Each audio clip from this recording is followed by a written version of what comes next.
नमस्कार केमन आছেন সবাই সৌভাগ্য প্রাপ্তি চ্যানেলে আপনাদের সকলকে আরো একবার অনেক অনেক স্বাগত।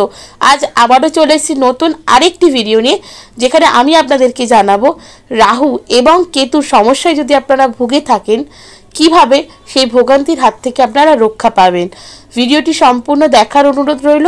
তার আগে অবশ্যই বলে রাখি বন্ধুরা, আমার চ্যানেলটিকে লাইক করবেন, ভালো লাগলে বন্ধুদের সাথে শেয়ার করবেন। এই সংক্রান্ত কোনো জিজ্ঞাসা থাকলে অবশ্যই কমেন্ট বক্সে এসে জিজ্ঞেস করতে পারেন।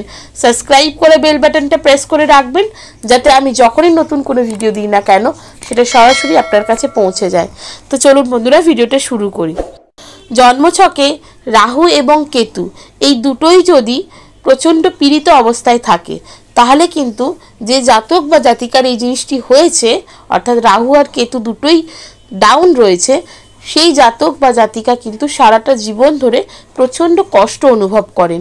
নানান কাজে বাধা, যে কোনো ধরুন ব্যবসা শুরু করছেন তাতেও বিঘ্ন, সরকারি চাকরি তাতেও বিঘ্ন, যে কোনো কাজই করতে যান না কেন সবেতেই বাধা আসছে। এবং যতই আপনি নিজেকে সুস্থ রাখার চেষ্টা করছেন, কিছুতেই কিন্তু সুস্থ করতে পারছেন না, নানান কারণেই কিন্তু অসুস্থ হয়ে পড়ছেন। এই সব কিছুই কিন্তু রাহু এবং কেতু এই দুটো নিচস্থ থাকলেই হয়। সেই কারণেই এই দুটোকেই, অর্থাৎ রাহু এবং কেতুকে আপনি যদি স্ট্রং করতে চান, তাহলে আপনাকে একটা ছোট উপায় যেটি নিষ্ঠা ভরে পালন করতে হবে, সেটি হচ্ছে শিবলিঙ্গের অভিষেক করতে হবে।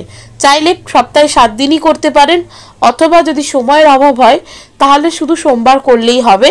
সেক্ষেত্রে পরিষ্কার সাদা জল নেবেন এবং তাতে খানিকটা কালো তিল মিশিয়ে শিবলিঙ্গের অভিষেক করুন।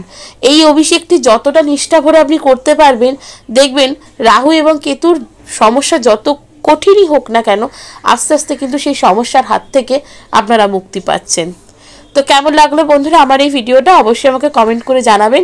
সুস্থ থাকবেন, ভালো থাকবেন, দেখা হবে নতুন আরেকটি ভিডিওতে।